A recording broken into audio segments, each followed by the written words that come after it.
지방인데 그 사람들이 왜 굳이 관악구까지 이동을 하지? 아, 지방에서 관악구로 네, 지방에서, 올라온다고요? 네, 뭐 예를 들어 창원 같은 데서 인구 이동 상위권을 보면은 서울시 관악구가 들어가 있어요. 그럼 이런 거는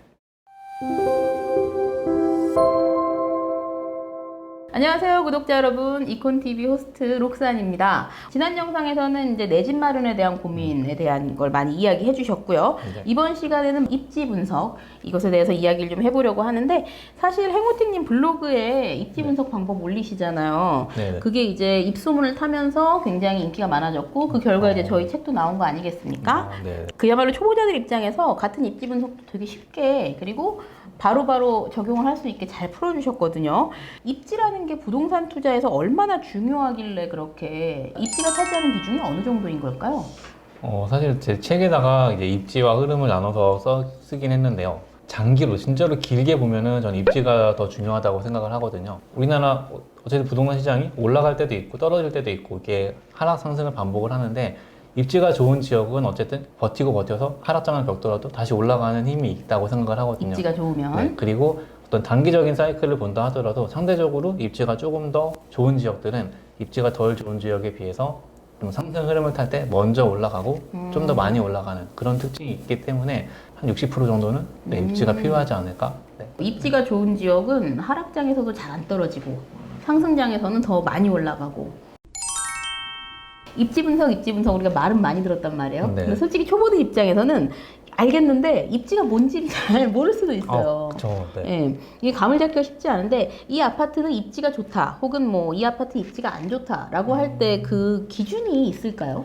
그 아파트에 가서 내가 여기서 살 수 있는가, 실거주할 때 만족도가 얼마나 되느냐, 그게 얼마나 좋은지 안 좋은지 이거에 따라서 입지가 좀 나뉠 것 같고요. 그러니까 소리 이런 거죠. 우리나라 강남이 제일 좋은데, 누구나 저 같아도 강남 가면은 뭐 직장 출퇴근도 좋고 거기서 아이들 키우면서 살기도 좋고 네네. 되게 뭔가 다 모여 있는 데잖아요. 네. 그런 것들은 그래서 강남이 좋구나. 근데 강남을 놓고 갔다가 갑자기 뭐 말씀드린 안성 같은 데로, 안성이 안 좋다는 게 아니라 안성으로 내려갔는데. 안성 무시하지 네, 마세요. 안성 좋아요. 저 안성 되게 좋아합니다. 네, 저희 아들이 안성탕. 네, 어쨌든 근데 갑자기 안성으로 내려가면은 누군가 서울로 출퇴근하기도 어려워지고, 강남의 인프라에 비해서 안성이 좀 더 떨어지는 부분이 있죠. 당연히 뭐 쇼핑몰이나 뭐 마트나 학원가나 이런 다양한 부분들이 차이가 나기 때문에 그런 것들이 결국에는 입지에 영향을 미치는 게 아닌가 생각을 하고요. 가장 쉽게는 이렇게 데이터로 보지 않다 하더라도 그냥 내가 거기서 먹고 살면서 편한지 안 편한지 그거에 따라서 좀 입지가 나뉘지 않을까 그렇게 생각을 합니다.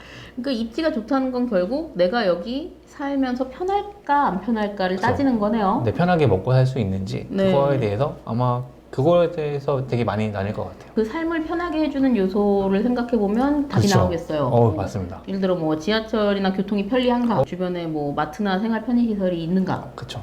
아이들이 있는 지방 같은 경우에는 뭐 초등학교 가까운가, 뭐 이런 것들. 그죠. 학원이나 뭐 학교나 가까우면 더 좋겠죠, 당연히. 이 책에서 보면 이제 입지를 되게 큰 거를 먼저 보고 작게 이렇게 쪼개서 파고 들어가는 형식으로 수업을 하루하루 이렇게 해주시고 있거든요, 책에서는. 네네. 첫 번째 이야기가 공간 구조에 대한 이야기를 네. 해주셨어요. 근데 입지 분석하면서 공간 구조를 알아야 한다라고 할 때 이 공간 구조라는 말이 좀 약간 어렵게 들리거든요. 이게 뭐죠? 뭐 서울이든 뭐 부산이든 우리나라에 되게 중소도시들도 되게 많이 있는데요. 그래서 이런 거죠. 우리가 회사 같은 거도 앞으로 우리 회사를 어떻게 발전시킬지 이런 것들 계획을 짜잖아요. 연초에 되면은 1년간 계획을 짜고 뭐 5년 계획, 10년 계획 이런 걸 짜고, 뭐 가족끼리도 우리가 앞으로 어떻게 살아갈까 이런 것들 얘기를 되게 많이 하는데, 도시도 마찬가지예요. 서울만 해도 거의 인구 900만 명이 사는데 이 도시가 계획이 없겠어요. 계획이 있을 거잖아요. 있겠죠. 그죠? 이 도시를 앞으로 어떻게 발전시켜 나갈 것인가. 근데 그 계획을 짜려면은 기본적으로 이 도시에서 그 지리적인 영향이 빠질 수가 없거든요. 그러니까 이 도시 안에서 어느 지역이 좀 핵심지고 어느 지역이 좀 외곽에 있다, 이런 것들이 나올 수밖에 없어요. 도시 기본 계획이라는 지자체에서 발행하는 자료에서 그 안에 도시 기본 계획. 네, 도시 기본 계획에서 그 안에 있는 공간 구조를 통해서 알려주고 있어요. 그러니까 그 공간 구조라는 거 안에 보면 도심, 그러니까 중요한 지역이 어디고, 부도심, 그 다음 중요한 지역이 어디고, 그다음에 지역 중심, 그 다음 중요한 지역이 어딘지 이게 다 한눈에 볼 수 있도록 쭉 표시를 해주거든요. 그걸 이제 여기가 도심이야, 여기가 부도심이야, 그쵸. 이렇게 표시가 되어 있어요? 네, 그게 보면은 되게 보기 좋게 그림으로 딱 표시해 있어요. 여기 도심, 여기 도심. 그래서 서울 같은 경우는 강남, 여의도, 광화문에 있는 도심, 이렇게 세 개가 도심이라고 딱 찍혀 있거든요. 네. 그러면은 누가 봐도 처음에 도심이니까 여기가 제일 핵심적인 지역이겠구나. 이걸 알 수 있는 거죠. 그러네요. 이게 모든 지역, 모든 지자체가 다 이런 걸 가지고 있나요? 이게 모든 지자체는 아닌데 어느 정도 좀 인구 규모가 있는, 그러니까 너무 작은 도시들은 없고요. 네네. 그러니까 얼마 이상의 규모가 되는 지역들은 이걸 하도록 돼 있어요. 아, 그러면 제가 한 번도 가보지 않은 도시라고 해도 만약 그걸 보면은 여기 네. 이 도시에서는 여기가 핵심이네라는 걸 알 수 그쵸. 있겠네요. 그건 어디서 보나요?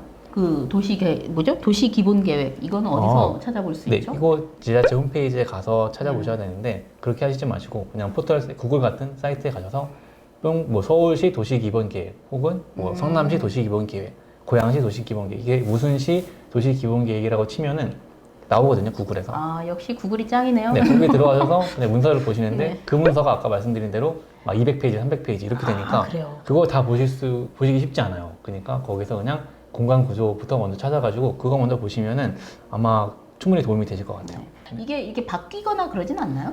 이것도 근데 말씀하신 대로 계획이라는 게 뭐 5년 계획, 10년 계획을 잡아놓는 건데 시간이 지나면 당연히 바뀌겠죠. 근데 바뀔 때 이제 도심의 위치가 바뀌는 경우가 그렇게 많지는 않아요. 근데 옛날에는 사실 서울에는 지금은 뭐 강남, 여의도, 광화문 3개 도심이었는데 예전에 도시기본계획에서는 또 이 3도심이 아니었거든요. 아, 그래요? 네, 근데 이번에 최근에 업데이트된 그 도시기본계획에서는 여전히 3도심이 중요하다고 언급이 되고 있더라고요. 그래서 그런 것들은 근데 보시려면 사실 제일 최신 자료를 보시는 게 정확하고요. 인구가 많을수록 좋은 도시라고 할 수 있는 건가요?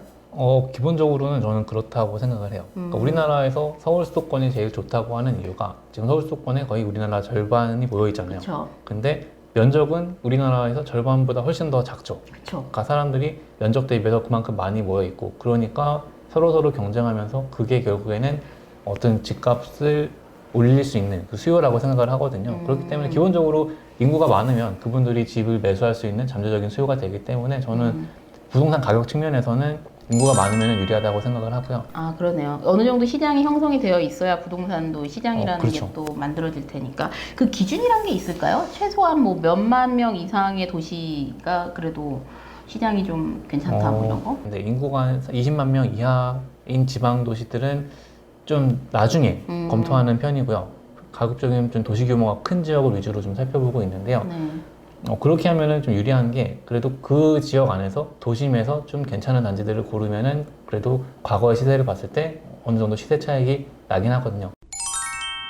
책에서는 이제 규모뿐만 아니라 이동에 대해서도 다루신단 말이에요. 네네. 어디에서 어느 지역에서 어느 지역으로 움직이는 걸 이제 중요하게 다루셨는데 인구 이동이 왜 중요하고 또 그건 왜 일어나는 건가요? 인구 이동을 살펴봐야 되는 이유를 한 3가지 정도로 정리를 해보면은 일단은 첫 번째로 대규모 공급이 있는 지역으로 사람들이 이사를 가요.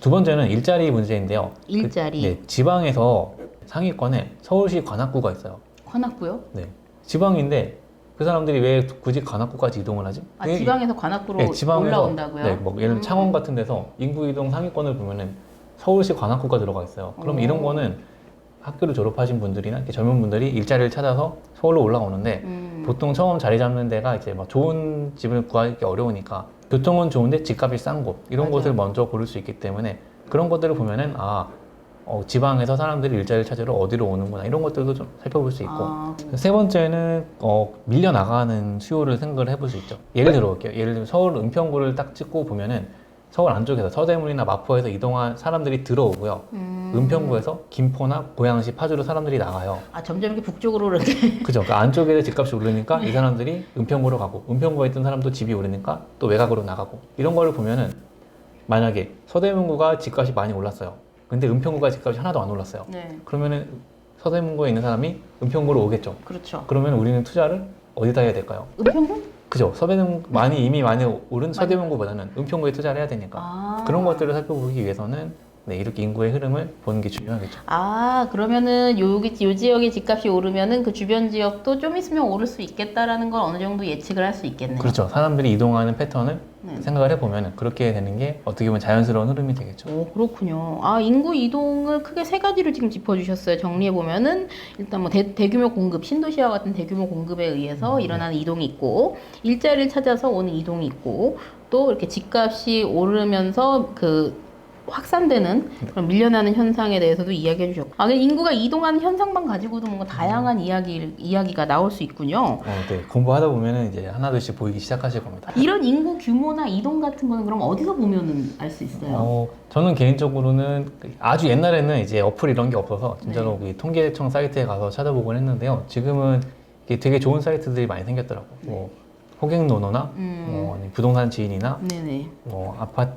아실 어플 아실, 이런 것들을 아파트 통해서 실거래가? 네. 여기 보면은 다 잘 나와 있거든요. 그래서 그런 것들을 통해서 좀 살펴보시면은 되게 시각화도 잘 돼 있고 되게 정확한 수치들이 나와 있기 때문에 충분히 잘 활용하실 수 있을 것 같습니다. 네.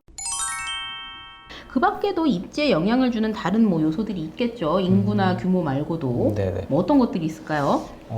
아까 얼핏 말씀드린 뭐 일자리나 아니면 뭐 그 교통적인 측면, 그다음에 학군이나 학원가나 네네. 뭐 거기에 살고 있는 사람들의 소득 이런 것들, 이런 전반적인 것들이 다 입지에 영향을 미친다고 생각을 아, 하거든요. 그걸 하나하나 이게 다 살펴봐야 되는 거군요. 아, 네. 이거 다 살펴보려면 저희가 이제 부지런히 얼른 달려가야겠다는 생각이 드는데, 입지하면 이제 많은 분들이 생각하신 학군 문제, 이것도 역시나 다음 영상에서 한번 네. 알아보도록 하겠습니다. 그럼 다음 영상도 기대를 해주시고 구독과 알림 설정 해주시면은 훨씬 더 빠르게 찾아보실 수 있을 것 같네요. 콘텐츠를 잇다 사람을 잇다 이콘 TV. TV